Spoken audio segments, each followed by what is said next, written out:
The processing of wool. Generally, the processing of changing the hair into wool involves the following six steps. Fleece means what is hair. So, the hair changing into wool. So, we have to follow six steps. What is shearing, scouring, sorting, burst separation, dyeing, and spinning. Take a look here. First of all, the hair of the sheep is removed from the body along with a thin layer of dead skin by using machines. Generally, we have to remove the hair of the which one sheep by using machines. That process of removing hair from the animal is called shearing. What is the process of removal of the hair from animal is called shearing. The sheared skin with hair is washed in tanks and removal grease, dust and dirt particles. If any dust and dirt particles are there, that type of sheared skin with hair is washed in the tanks.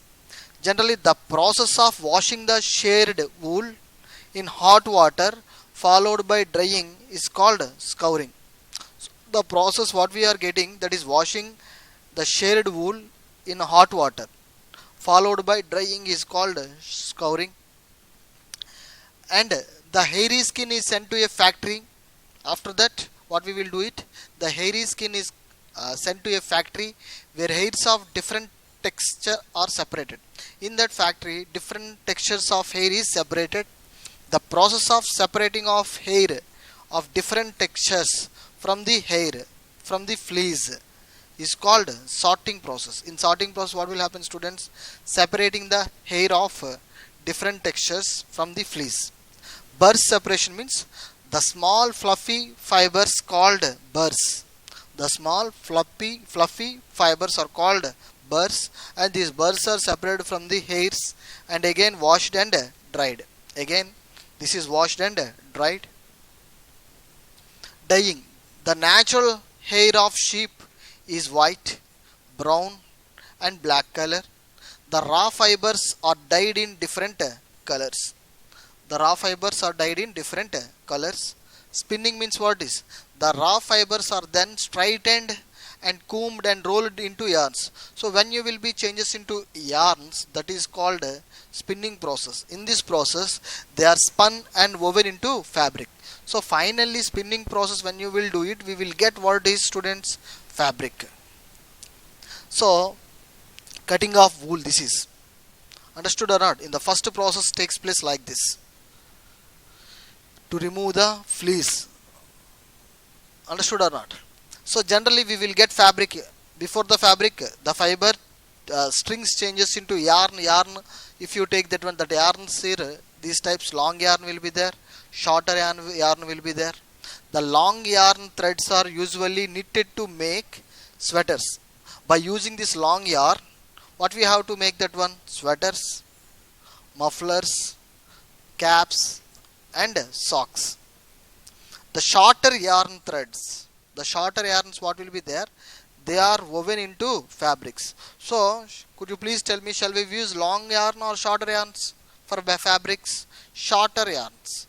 Longer yarns we are using for sweaters, mufflers, caps and socks. This is the wool and yarn. Uses of wool. What it is used, students? Wool is used for making warm cloths. Making warm cloths such as sweater, cap, shawl, gloves and blankets. So wool is used for making what it is? Warms, cloths, sweaters, cap, shawls, gloves and blankets. Wool is also used in making carpets, upholstery. So upholstery and carpets purpose we are using what is? Wool. Next one important, what is fiber? Silk. Generally silk fiber is obtained from the cocoons of the silkworms. So cocoons of the silkworms. Silkworms means you know that silk moth. The silk moth lives on the leaves of mulberry plants. So the silk moth lives on the, where it is, leaves of mulberry plants. And types of silks, if you take that one, different type of silkworms produce different type of silk in terms of luster means shining surface and different textures. For example, is there silk types tassar silk, muga silk, kosa silk, etc. are produced by different types of silk moths. So different types of silk moths are producing different types of silks like tassar silk, muga silk, kosa silk. Mulberry silk is the among all these which is the most common silk means mulberry silk is the most common silk moth. So next one, what it is students? Sericulture. What is sericulture? The rearing of silkworms for obtaining silk. The rearing of silkworms from what is? For which purpose? Obtaining silk is called sericulture. These are the silk moths, male and female silk moths. Silk was, history of silks, take a look here. Silk was discovered in China around 3500 before Christ. Silk became a prized possession because of its fine quality and luster.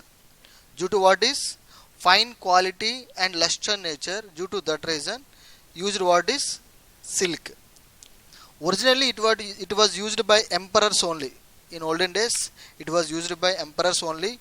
It was through trade that silk spread to other parts of the world. Silk spread to other parts of the world. Over a period of time, silk was a staple item of trade during ancient times. Due to this, the ancient trade routes which linked China to other parts of the world, which are called what is silk route. That means the silk is crept all over the world. But it is initially prepared by which one? Chinese. As per history, what is silk was produced in India also. Proof of use of silk during the Indus Valley civilization. In which time? Indus Valley civilization has also been found. Silk is also used in Indus Valley civilization. Life cycle of silkworm, take a look here. There are 4 stages in the life cycle of silk moth. What is? Egg, larva, pupa and adult. Generally we should prefer the male or female silk moth students. Female silk moth. These female silk moths lays eggs. After about 14 days, eggs are hatched into larva. Of course, those are called caterpillars. So this is called what is? Caterpillars. These caterpillars grown into what is? Pupa. This pupa secretes fibers made of proteins and weaves the fibers around itself completely. What is? Fibers made of protein and weaves the fibers around itself completely. This covering is called cocoon. What is? This covering is called cocoon. Live in the cocoon for some time. Live in the cocoon for some time. After coming out of cocoons, grows into silk moth. So there are 4 important stages are there. The life cycle of silkworm, that is eggs, larva, pupa and adult. Generally we should prefer the female silk moth. This female silk moth, what will happen students? Lays eggs. After a few days, what will happen? 14 days especially, eggs are hatched into larva. This larva changes into which one? Grown into pupa. This secretes fibers made of protein and weaves the fibers around itself completely. This covering is called what is? Cocoon. Live in the cocoon for some time. After coming out of cocoon, grows into a which one? Silk moth. This is adult silk moth. This is female silk moth eggs. Female silk moth eggs.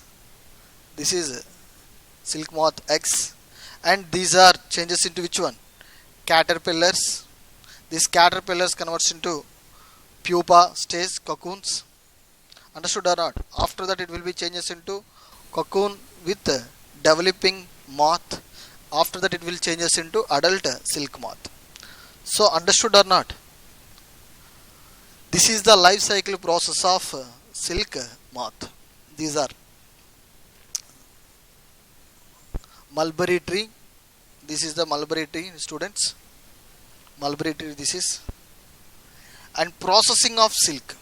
Generally the process of obtaining silk from silk moth involves rearing of silkworms, reeling, dyeing. This is followed by the spinning and weaving. What are the process? Rearing will be there, reeling will be there, dyeing will be there, and spinning and last weaving process are present in it. Okay, this is adult silk moth.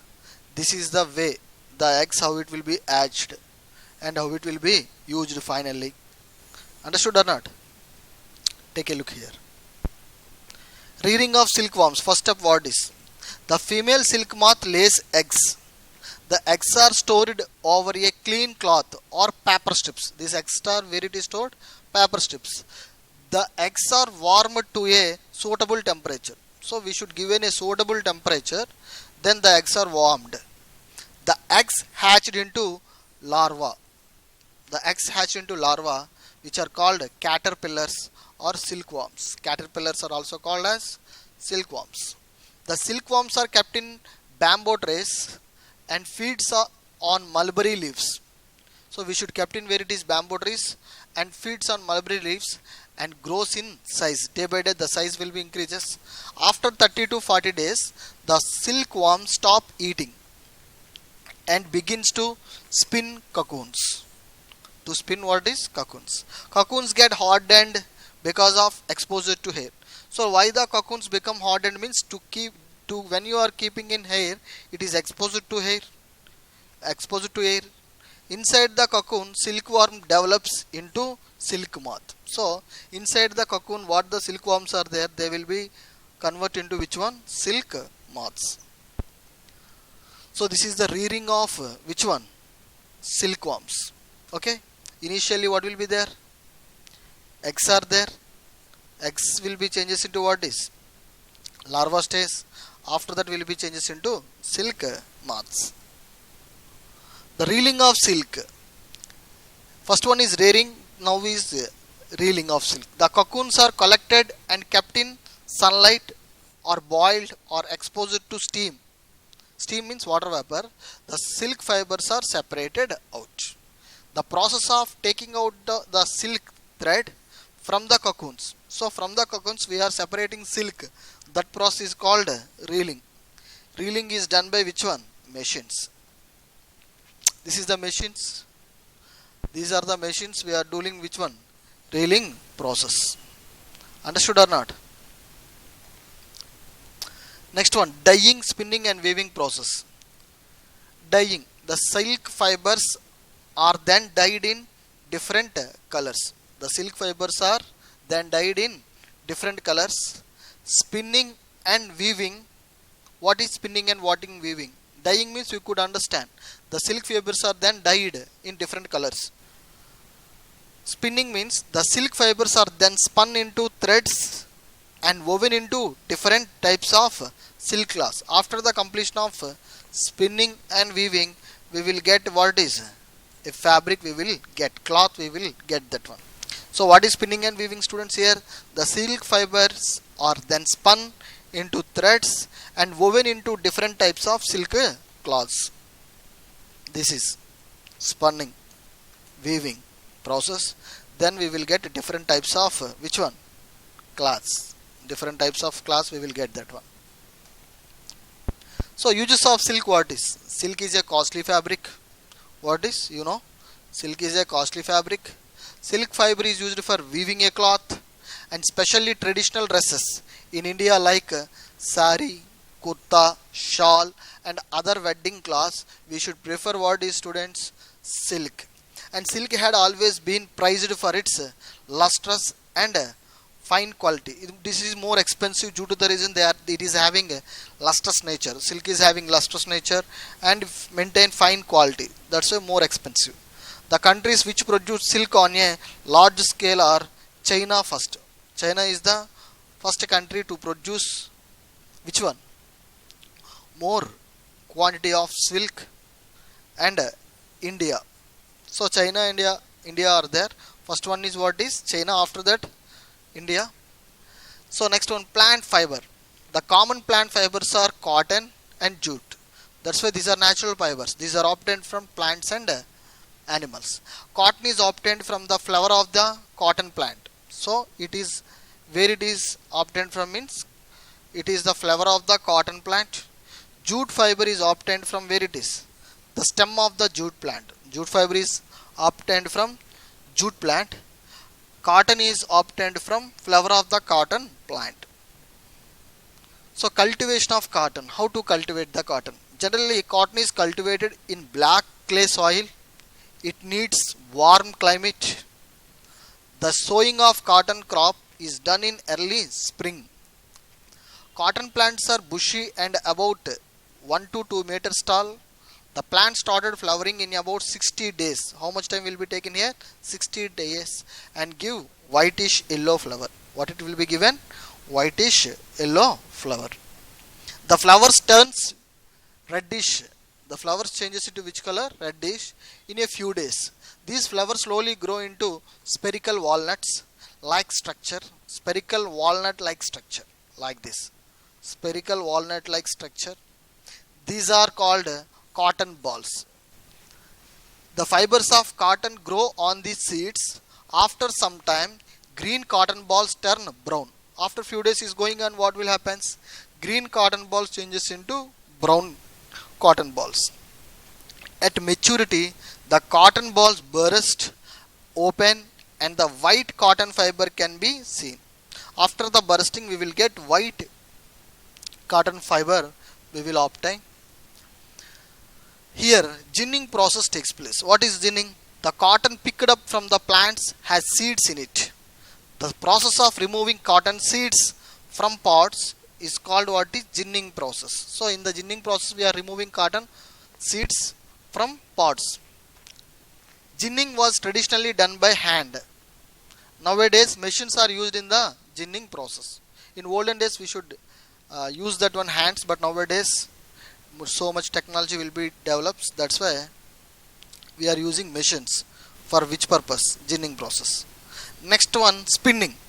The process of making yarn from fiber is called spinning. The process of making yarn. Yarn changes.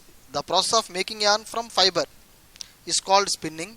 The raw cotton is supplied to industry in the form of bales. Steps in making cotton yarn. The raw cotton is loosened and cleaned to remove straw and dried leaves.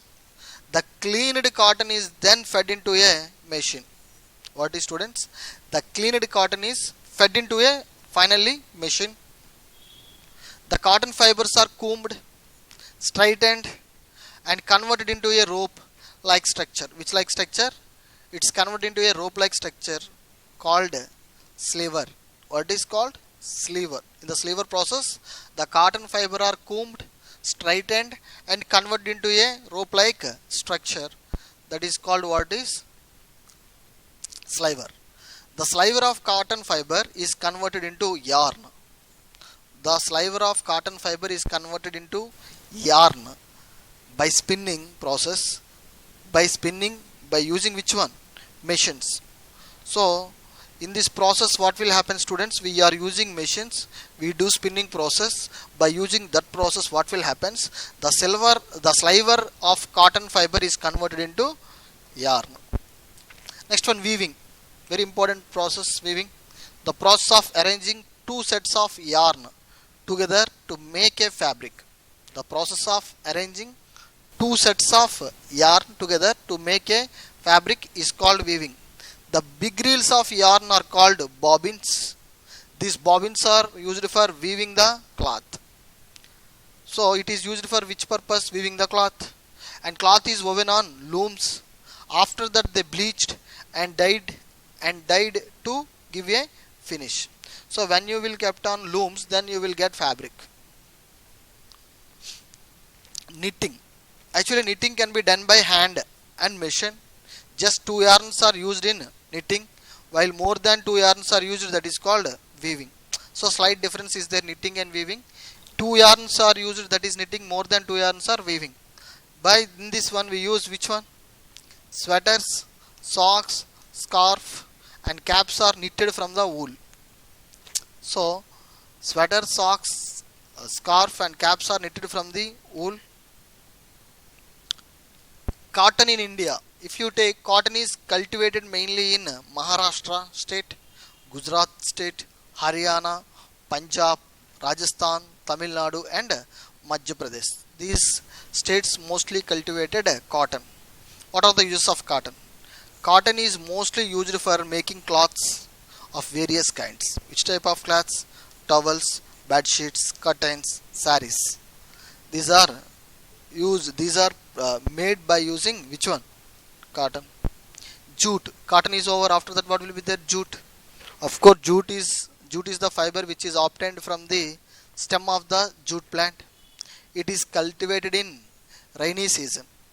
Just fiber is Jute fiber is pale yellow in color and 2 meters and 2 to 3 meter long. Jute fiber is very strong. This is how much will be there, 2 to 3 meters long. Jute fiber is very strong. Jute fiber has silky texture. Which structure it is having? Silky structure. And jute is grown in alluvial soil which is found usually in the delta regions of which one? Brahmaputra Ganga rivers. So jute is grown in a alluvial soil which is found usually in the delta region. I had already explained this one, Ganga and Brahmaputra rivers.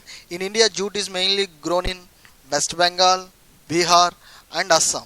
Jute plants are about 2.5 to 3.5 meters in height. Jute plants are about, how much height is there? 2.5 to 3.5 meters.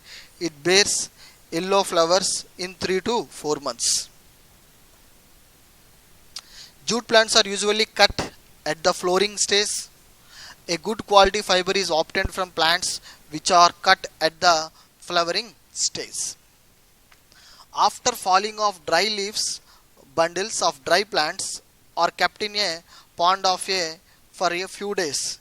In this period, the gummy skin root rots out to separate the fiber. This process is called retting. The jute fiber is obtained from the retted jute by hand. The jute fiber is mainly for making gunny bags, shopping bags, ropes, carpets, curtains. These are made by which one? Jute. So synthetic fibers. Synthetic fiber is quite strong, wrinkle in nature, resistant and quick drying. These are used in making different materials like cloths, neckties, shawls, sweaters, shawls, carpets and blankets. Of course, they are also used in making boats, skating boats, etc. Okay students, this is the synthetic fibers. So the fibers which are prepared synthetically, industrially, those are called synthetic fibers. Which are obtained from plants and animals, those are called natural fibers. So this is the chapter of fiber to fabric in 7th class. This topic is over. In next section we will discuss to take a new chapter. Okay students, thank you for bearing me. Good day, see you, bye.